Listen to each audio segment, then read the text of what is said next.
90% ছুটে যায়। আর যাদেরও ধরে পুলিশ তাদের আবার তারিখ পে তারিখ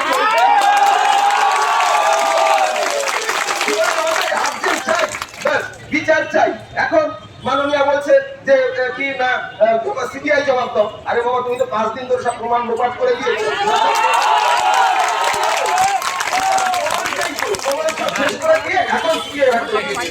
এখন বলতে তাড়াতাড়ি চাই, ডাক্তাররা চাই চিকিৎসা করতে, কিন্তু এই ঘটনা এইভাবে ধামা দেওয়া চলবে না।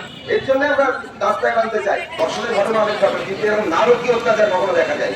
একটা মহিলার 9 জায়গায় ইন্টারনাল ইঞ্জুরি, 16 জায়গায় এক্সটার্নাল ইঞ্জুরি, আবার তাকে গলা দিয়ে মেরেছে, আবার তাকে হাত দিয়ে চেপে ধরেছে নাকি, আবার একটা স্কেপবোর্ড মানে বলির পাটা হিসেবে একজনকে খাড়া করে দিয়েছে, যা আমরা মানতে পারি না। এই সমস্ত অত্যাচারীদেরকে বুঝিয়ে দিন যে মানুষ দেশের কথা বলে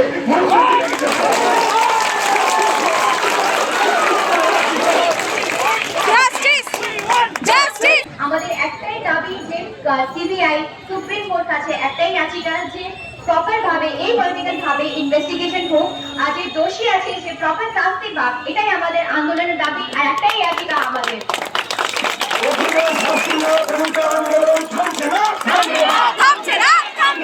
একদম কি বলবো, দিনের আলোর মতো পরিষ্কার যে একটা বড় সড় রকমের ষড়যন্ত্রের শিকার হয়েছে আমাদের তিলোত্তমা, এবং সেই ষড়যন্ত্রের সাথে জড়িত রয়েছে প্রশাসন।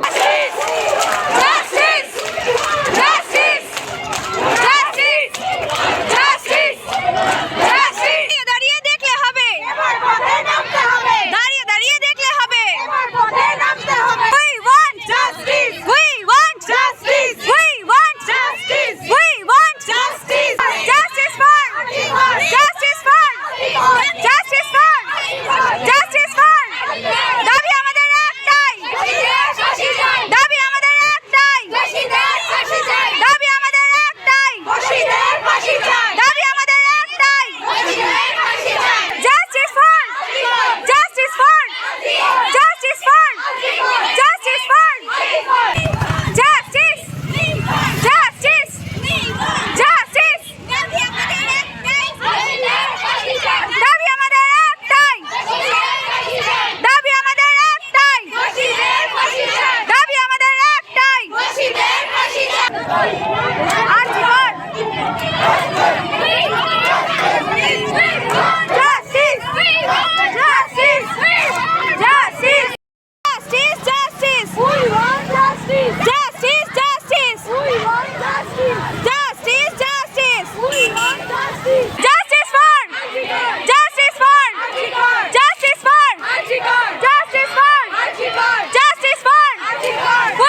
জয়